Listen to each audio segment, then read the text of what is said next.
Skrill Boys, DJDM, it's Happy Godzilla Month.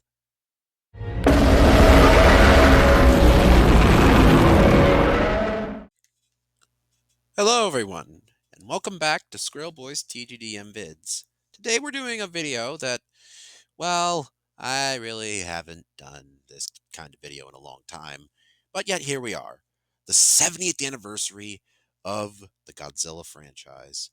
I can't believe that this is literally the longest running film franchise ever. You really think that'd be like a Disney thing, but no. It's this stupid atomic lizard that I can't help but love myself. It's no secret that I'm a Godzilla fan. However, I haven't really expressed it much on on this channel. So I tend to fix that.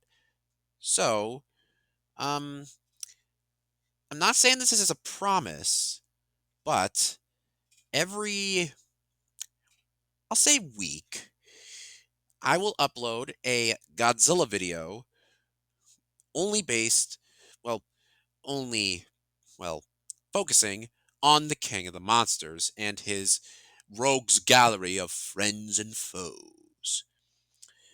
So, to kick off Godzilla Week, well, Godzilla Month, is a review of his latest film, and a film that I didn't watch until recently over the summer. Of course, as you saw by the title, it's Godzilla minus one. Now, I know that there have been many reviews on this movie already, but I decided to do mine for this special occasion. And considering that it's just about the right time, considering that Godzilla Minus One is having a worldwide re release in theaters today. Talk about the testament to your film making abilities. So, we're going to go over this, what I consider a masterpiece of a film. And, well, examine what makes it so great and how Disney and Warner Brothers and really just Hollywood in general should take a few notes out of the Big G's book of filmmaking.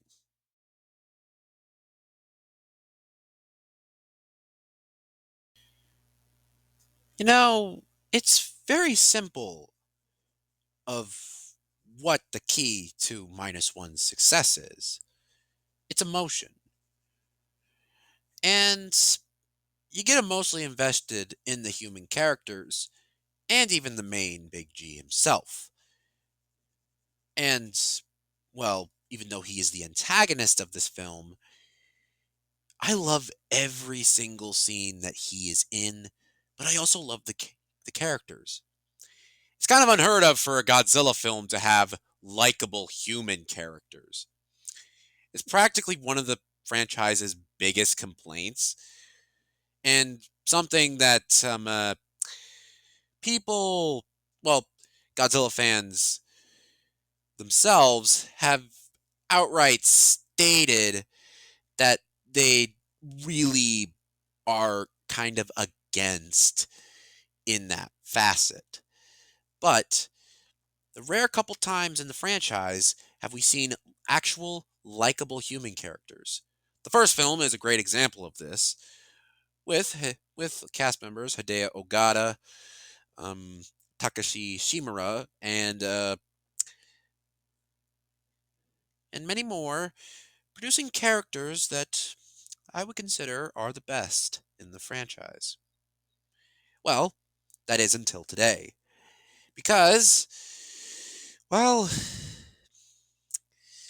minus one's characters join those ranks. So, what makes them so intriguing? Well, they actually have depth to them. Because Godzilla movie human characters never really have much depth to them outside of, oh, we're just here to basically, we're just obligated to be here. And yeah, let's get into some of these characters. So the main lead of the film is Koichi Shukasima, played by, and I'm sorry if I butcher this, Ry- Ryonu Suka Kamiki. Kamiki. Yeah, I'm not the best with names. And his love interest, Noriko Oshi, is played by, again, sorry if I butcher this, Minama Minami Ham Hambi. I'm sorry if I butchered those names. But they're joined by a plethora of characters that I would consider are not wasted in the slightest. Now, of course, it is de- now, of course, your experience will depend on whether you watch the Japanese original or if you watch the -1 dub, of course, in English or in any language for that matter. For for your sake and everyone else's, I suggest that you watch it in Japanese with the subtitles on. Now, of course, when I watched it, I was forced to watch the dub. It isn't bad. It's surprisingly good, but I just kind of feel like that I don't need to understand what the characters are saying. I just need to see it. And that's really well the strength of -1. How the cast members give it their all in the roles that they are in and deliver the best performances that they, well, can give. I have to give special credit to of course the main leads and of course um Ria Ryunan Suki, yet again I'm sorry if I butchered that name, for actually portraying Koichi in a in a really realistic light and giving us a character that is tragic, but also whose tragedy can lead to such triumph in the finale. And then, of course, we got the Big G himself. The Big G is, of course, the villain in this movie, harkening back to how he was portrayed in the 1954 original film. But, unlike in that film where he's presented as a tragic monster, you could sort of see him here as an irredeemable monster. Kind of like in 2001's Godzilla, Mothra, and King Ghidorah, Giant Monsters All Out Attack, directed by Shusuke Kaneko. In fact, the director, Takashi Yamazaki, has gone on record to say that GMK was a big influence in the production of -1, and and that film is actually one of his favorite Godzilla films. Of course, it's very much apparent whenever Godzilla fires off his atomic breath, because in GMK, whenever Godzilla fires his signature his signature weapon, it creates a mushroom cloud, and that's what it does here. It creates a mushroom cloud, but it actually has the fallout of a nuclear bomb. And just a little side note, the title -1 actually is supposed to invoke how the Japanese, well, are basically are now at a lower level than what they were before. And this film is actually set post World War II. So this is after the bombings of Hiroshima and Nagasaki. So Japan's in a pretty bad state, and take it that Godzilla is just coming around the corner to cause them more pain and suffering. It kind of elevates them, well, I guess de-elevates them to a state where they are not at level 0, they are now at -1. So that's the reason for the title. And can I just say that this film accurately portrays it? The actors not only are one of the main reasons why these characters are so believable, but also I have to give it to the setting and the atmosphere that the film creates. It's generally it's generally an atmosphere that is believable, and you could actually mistake it for being filmed in 1947 Japan or post-war era Japan. Now, of course, if you came here for a comedic Godzilla experience, which there are some comedic moments in the film, but they don't weigh it down. They're good, just good. But then we get to the VFX, and I know I'm just kind of speaking out of my ass here. Damn, these VFX look good.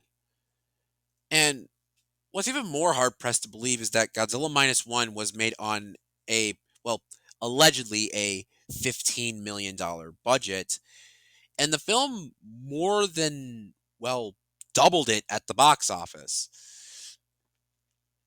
And that just kind of shows how how Hollywood has fallen, in my opinion, and how Marvel has fallen, and Disney, Warner Brothers, the list goes on. But it really just comes down to what I think is presentation. What you do with that allowed time, which in minus one's case is 2 hours and 18 minutes. Of course, that is accounting for credits. But let's get into this analogy more because minus one's success is very interesting. But how does it compare to Hollywood?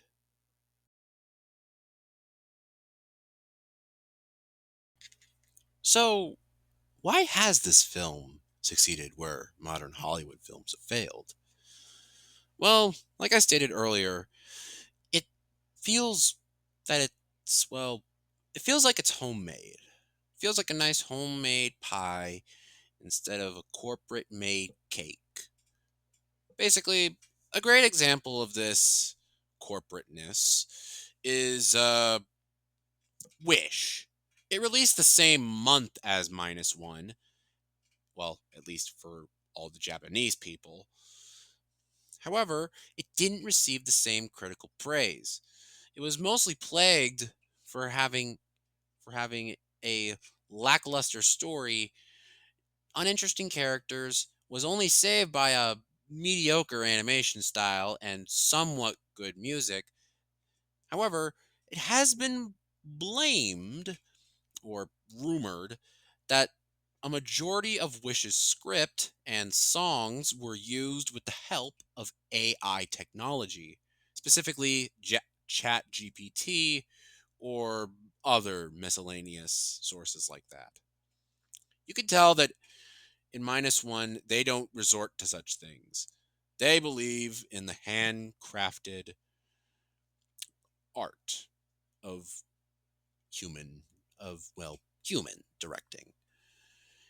And also, it just kind of feels so good that knowing that a Godzilla film outgrossed one of Disney's animated films, it's just so funny.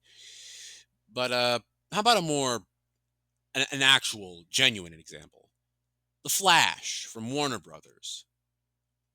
Well, The Flash prioritized cameos, cheap nostalgia baits, and many, and I mean many, VFX shots where the artists themselves have come out to say that it was a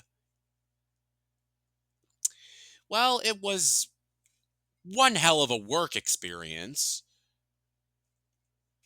I'll say that. But one that was, well, mentally a burden for them. And they were treated harshly, which is why The Flash kind of looks like those mocap films from the 2000s. Anytime it uses a digi double any or it's really any of the VFX shots that are in the movie, yeah, they're all bad. I wouldn't be surprised if it won a Razzie for that. But minus one is visual effects. Despite the series coming from a purely practical suitmation origin, it was necessary to switch to CGI, and it's kind of hard pressed to believe that it was only made with a team of 30 workers. Well, I should say art VFX artists on a $15 million budget. And that surprises me, considering that the film actually made double, if not triple, quadruple the amount of its budget. And The Flash cost upwards of probably $250 million and bombed. So is it really the budget that's the matter? Partially. You see, it's what you do with that budget. It's what really makes or breaks a film. And if the budget was used for, say, the VFX alone, and they still look like crap, you know you're doing something wrong. However, there are modern Hollywood examples of VFX done right.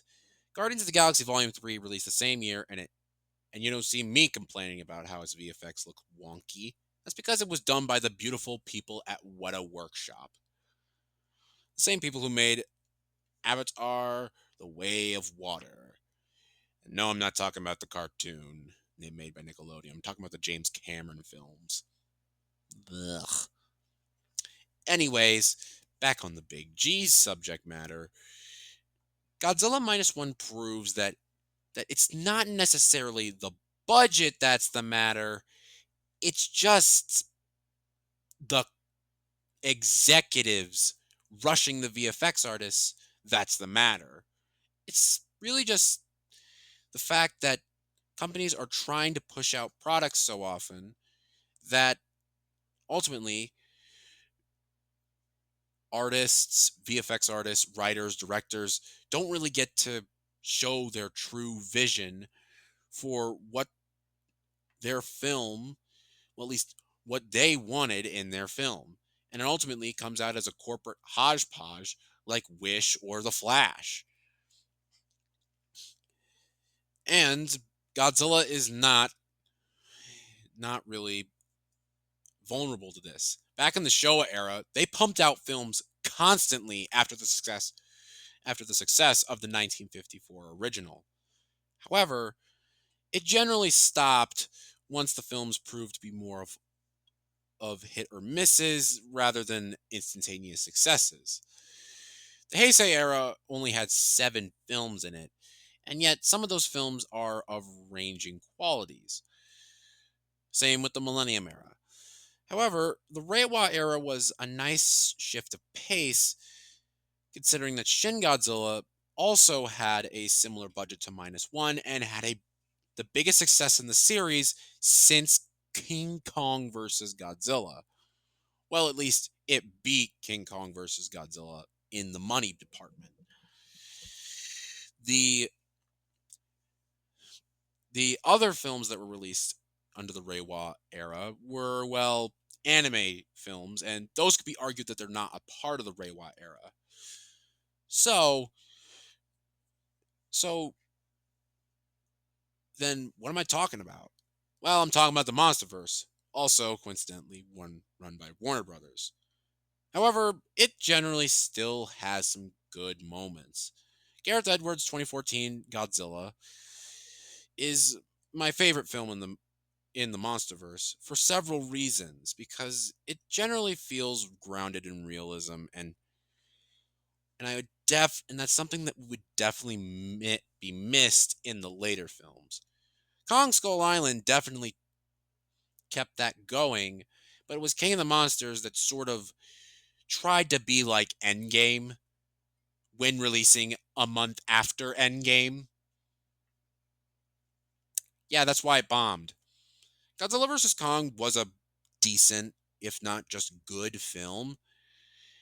And the new Empire is just straight up turn off your brain fun. It's nothing deep, it's nothing -1. Oscar worthy. It it's just it's just plain cinema fun. And that's what it is at the end of the day. Movies are meant to be fun. But if a corporation interferes a lot with it, then is a movie really going to be fun in the long term? Or is it prioritizing the artist's vision first and money later?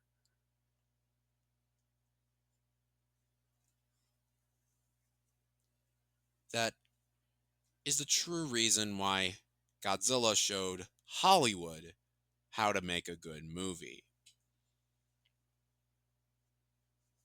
And that's why I love -1. It's a nice little break from all the Hollywood garbage. And man, does it feel good to at least talk down to MCU and DCEU fans. Suck it, Bad Affleck. Godzilla wins this round. But, of course, nothing ill intent on my end. Let's get to the final verdict.